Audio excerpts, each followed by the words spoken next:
नमस्कार. श्री स्वामी समर्थ. स्वामी महाराज तुमच्या मनातील सर्व इच्छा आकांक्षा पूर्ण करोत ही स्वामींचरणी प्रार्थना करून आजच्या व्हिडिओला सुरुवात करते. तर उद्या आहे बुधवार आणि उद्या 2 ऑक्टोबर आहे सर्वपित्री अमावस्या. तर या अमावस्येला सर्वपित्री अमावस्या, दर्श अमावस्या, त्याचबरोबर भाद्रपद अमावस्या असे देखील म्हणतात. तर पितृपक्ष बघता बघता संपत देखील आलेला आहे. उद्या पितृपक्ष संपणार आहे.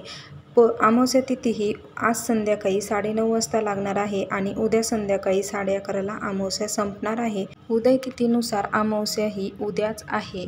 तर सर्व पित्री अमावस्येला अनन्यसाधारण महत्त्व आहे. कारण प्रत्येक महिन्यामध्ये पौर्णिमा येते, पण प्रत्येक पौर्णिमेचं काही ना काही वेगळे महत्त्व असते. या सर्व पित्री अमावस्येचे देखील वेगळे महत्त्व आहे. आपण पितृपक्षामध्ये स्नान आणि दान करत असतो. आपल्या पितरांच्या नावाने स्नान दान केल्याने आपल्याला पितृ दोषापासून मुक्तता मिळते अशी मान्यता आहे. तर या सर्व पित्री अमावस्ये दिवशी देखील स्नान आणि दानाला विशेष महत्त्व आहे. पितृपक्षामध्ये आपले जे पितृ असतात तर ते भूतलावर येत असतात आणि सर्व पित्री अमावस्येला ते भूतलावातून पितृ लोकात जात असतात. तर आता आपल्याला उद्या शेवटची तिथी आहे. ज्यांना पितृपक्षामध्ये आपली तिथी माहीत नाही तर त्यांनी सर्व पित्री अमावस्येला पितराला जेवू घालायचं असतं, त्यांच्या नावाने दान धर्म करायचं असतं, स्नानदान करायचं असतं. त्याचबरोबर काही जणांना पितृपक्षामध्ये काही अडचणीमुळे पितृ जेवू घालायला जमले नाही तर त्यांनी सर्व पित्री अमावस्येला पितराला जेवू घालायचं असतं. तर पितृपक्षामध्ये त्याचबरोबर अमावस्या तिथीला स्नान आणि दानाला विशेष महत्त्व आहे.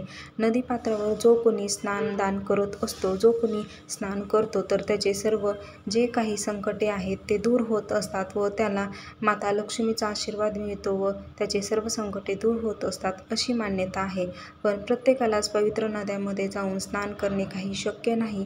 म्हणूनच आजच्या व्हिडिओमध्ये मी तुम्हाला उद्या सर्व पित्री अमावस्येच्या तिथीवर अंघोळीच्या पाण्यात ही एक वस्तू टाकून अंघोळ करायची आहे.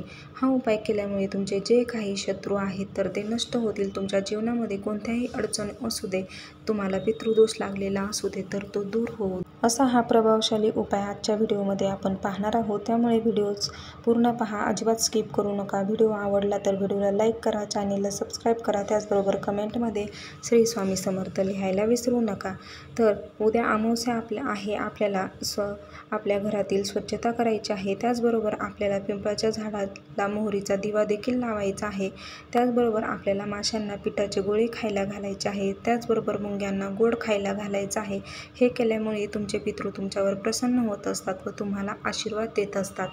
त्याचबरोबर आज मंगळवार आहे तर आज रात्री आपल्याला झोपण्यापूर्वी काय करायचं आहे, खडे मीठ घ्यायचं आहे. तुमच्याकडे खडे मीठ नसेल तर तुम्ही बारीक मीठ घेतले तरी चालेल. ते एका वाटीमध्ये ठेवायचं आहे.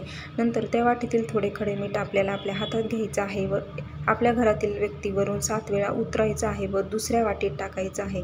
तशाच प्रकारे थोडं मीठ घ्यायचं आहे, परत दुसऱ्या व्यक्तीवरून 7 वेळा उतरून टाकायचं आहे व ते दुसऱ्या वाटीत टाकायचं आहे. अशा प्रकारे घरातील प्रत्येक व्यक्तीवरून आपल्याला थोडे थोडे मीठ आहे तर 7 वेळा उतरून दुसऱ्या वाटीमध्ये टाकायचं आहे. आणि ही वाटी आहे तर ते आपल्या घरामध्ये एखाद्या दक्षिण कोपऱ्यात ठेवायची आहे. तुम्ही हॉल, किचन किंवा बेडच्या कोणत्याही दक्षिण दिशेला ठेवू शकता.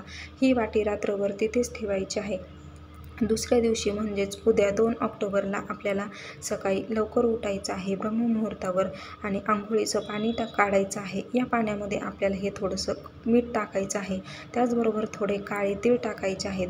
काळ्या तिळाला पितृपक्षामध्ये विशेष महत्त्व आहे. कारण काळ्या तिळाचे आपण जे काही उपाय करू तर त्याचा आपल्याला त्याचे फळ मिळत असते. कारण काळ्या तिळाची उत्पत्ती ही भगवान विष्णूंकडून झाली होती आणि काळ्या तिळाचे उपाय केल्यामुळे आपले पितृदोष दूर होत असतात. तर त्यामध्ये चिमूटभर काळे तीळ टाकायचे आहेत. त्यानंतर आपल्याला तुमच्याकडे पांढरी फुले असतील तर 5 पांढरी फुले पाण्यात टाकायची आहेत. त्यानंतर थोडंसं गंगाजल टाकायचं आहे. हे मीठ, काळे तीळ, त्याचबरोबर गंगाजल, पांढरी फुले टाकून आपल्याला आंघोळ करायची आहे. काळ्या तिळामुळे तुमचा प्रखर पितृदोष दूर होत असतो. आपण आंघोळ करायची आहे. घरातील प्रत्येक व्यक्तीला या पाण्याने आपल्याला आंघोळ करायची आहे. आंघोळ कशी करायची आहे, आपल्याला थोडं पाणी आपल्या डोक्याभोवती आधी ओवाळून घ्यायचं आहे आणि त्यानंतर या पाण्याने आपल्याला आंघोळ करायची आहे. आंघोळ करत असताना आपल्याला ओम पितृदेवताय नमः या मंत्राचा जप करायचा आहे. त्यानंतर आंघोळ झाल्यानंतर स्वच्छ कपडे घालायचे आहेत. त्यानंतर आपल्याला पाण्याने भरलेला स्वच्छ कलश घ्यायचा आहे. यामध्ये थोडेसे काळे तीळ टाकायचे आहेत आणि हा जो पाण्याचा तांब्या आहे तर तो आपल्याला घराच्या बाहेर एखाद्या दक्षिण कोपऱ्यामध्ये टाकायचा आहे. हे पाणी टाकत असताना आपल्याला परत ओम पितृदेवताय नमः या मंत्राचा जप करायचा आहे. तर अशा प्रकारे आपल्याला हा उपाय करायचा आहे. बघा, तुमच्या जीवनामध्ये खूप अडचणी असतील, तुम्ही खूप काम कष्ट करत असताल, तुमचे 100% देत असताल, पण तुम्हाला यश येत नसेल, तुमची कितीही कठीण इच्छा असू द्या ती पूर्ण होत नसेल, वारंवार कितीही प्रयत्न केले तरी किंवा तुमच्या घरामध्ये सतत वादविवाद होत असतील, तुमच्या मनात सतत नकारात्मकता असेल, तर हा उपाय केल्यामुळे हे सर्व दोष दूर होतील. कितीही प्रकार पितृदोष असू द्या तर तो दूर होईल. त्यामुळे उद्या आपल्याला सर्व पितृ अमावस्या आहे. अंघोळीच्या पाण्यामध्ये ही वस्तू टाकून अंघोळ करायची आहे. प्रत्येकालाच नदीमध्ये जाऊन स्नान करणे शक्य नाही. त्यामुळे अशा प्रकारे घरी हा उपाय करा. तुमच्या जीवनातील सर्व दोष अडचणी नष्ट होतील व कुटुंबावर कधीही वाईट संकटे येणार नाहीत.